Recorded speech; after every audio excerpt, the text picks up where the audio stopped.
Hey guys, David Patrick Green here, hackhollywood.com, and no selfie stick today, so my arm is tired already. Hey, I got a great video for you guys. Please subscribe to my channel because I try and give you the best content possible to help you have the acting career of your dreams. Today I've got an excellent video that's going to help you see what you can make out of this whole coronavirus thing. And it's probably not what you think.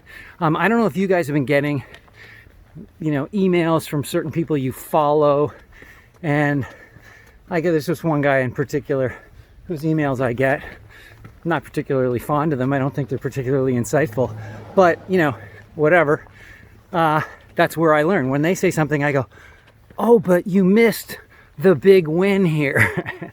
So the big win here is they sent out this email saying, look at all of these opportunities, right? Because what they're trying to do is let you know there's a bunch of opportunities out there and then sell you their training or their classes or whatever it is. So this person had said, oh my gosh, the studios, the casting directors are being so kind during coronavirus. Sorry if I'm coming through as being really facetious, but I am, because they're not being kind. They're trying to help themselves out. What he was saying is, they're doing open calls, open calls, because, casting directors don't do generals anymore. I know, they don't do generals anymore, but they should do generals. They only stopped because, I don't know, it's just easier to charge them money for workshops than if you do a general for free, right? So they're being super kind. They're doing all these open calls. And so, make sure you register for the NCIS open call, or make sure you register for this open call or that open call. Do all these open calls, right? That's the typical message from the typical person who is selling actors services. No real creative thought. Stay within the confines of the system, the way you see it. Don't encourage people to, test out the waters outside of the bubble. And so what I see as the opportunity, it's not that NCIS has an open call, or anybody else for that matter, but it's that you have the opportunity to do things differently. Because look, even if it's completely self-serving, and that's why NCIS is doing an open call, because they have nothing better to do, so they might as well have some sessions, because they're not doing any real casting, and meet some actors, and maybe they can get some money out of those actors down the road. I mean, I don't want to say that's that would be the pessimistic, cynical reason to do it, but look, there's no escaping that could be a result of it. If you collect hundreds or potentially thousands of actors' names, and these people aren't even based in Hollywood, so you couldn't even hire them if you wanted to, but you could sell them services later, right? I mean, it's a very powerful way to collect an email marketing list. I'm not going to say that's why they're doing it. It's just a possibility. But what you can get out of it is that, well, all of a sudden, these people who never did a general meeting, never did open calls in their lives before, unless it's for the next Superman or the next little kid, because little kids are hard to find because they don't stay little very long.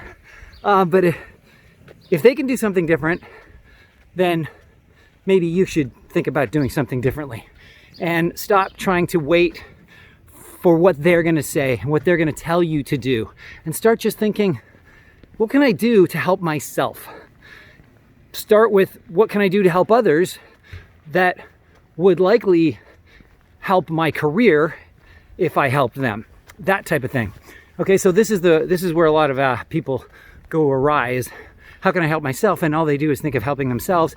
And then because they feel kind of guilty about helping themselves, they may think, well, to help myself, I should, connect with a producer or something. But because it's all self-oriented, they feel guilty and bad when it comes down to making the call, because they know they're completely self-motivated, and there's something that feels wrong about that. Like, why should this person help me, this really busy person? And if I say, can you help me? And they say no, are they going to blacklist me? Okay, so that is what a lot of actors go through if they are trying to follow some of these suggestions. But if you turn it around and say, how can I help someone in my industry, someone who I feel strongly about their work, them as a person, whatever. How can I help that person? And then you don't try and think about how it's going to benefit you, because I can promise you it is going to benefit you. But if you don't think about how it's going to benefit you, then first of all, you will feel great about it. It's just like helping an old lady or an old man who just fell down in the street. Like, you don't go, what am I going to get out of this? But I can promise you, just by helping, you will get something out of it. You will feel amazing. You will feel like you've been missing a whole huge part of your purpose on this earth, which is to help others. So think of who you can help and how you can help them with the skills that you already have innately within you. And then start reaching out, because when you just reach out with the offer to help, well, there's not a whole lot to feel guilty about, is there? Even if you are holding this little secret in the back of your mind, like, I think this will actually help me in the long run. But just go away, bad thought. Go away, selfish thought. And help somebody in your business come up with a really clever way to offer it. Not meaning like, sending it by balloon, but I mean, frame whatever you have to offer, what skills you have to offer. Get away from just acting, okay? What are the things you could do for somebody that they need right this second, okay? They only need your acting skills when they're casting, and casting doesn't happen all the time. In fact, it hardly ever happens on a per producer basis. So think of what it is you could do for this person. Could you clean their floors? Could you make coffee for them? It's coronavirus time. Do you have any extra masks or gowns or gloves that they might need? Do you have any computer skills if their computers are having problems? What is it that you could do for them?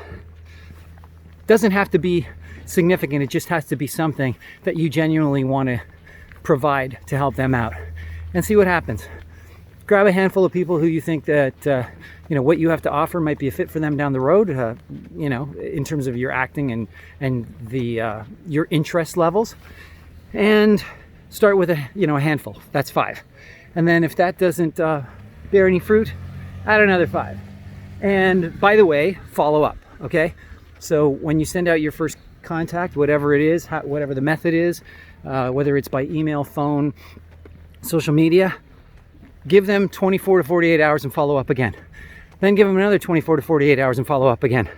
Always following up with the same mentality of, how can I help this person? How can I help this person? Imagine if you tried to help somebody who fell down on the sidewalk, and the first time you asked, they rebuffed you. I'm going to get run over because this lady's not going to make eye contact with me. Oh, she did. So just remember, that's the thought is, how can I help? And then the follow-up is, hey, just wanted to let you know I reached out, hadn't heard back.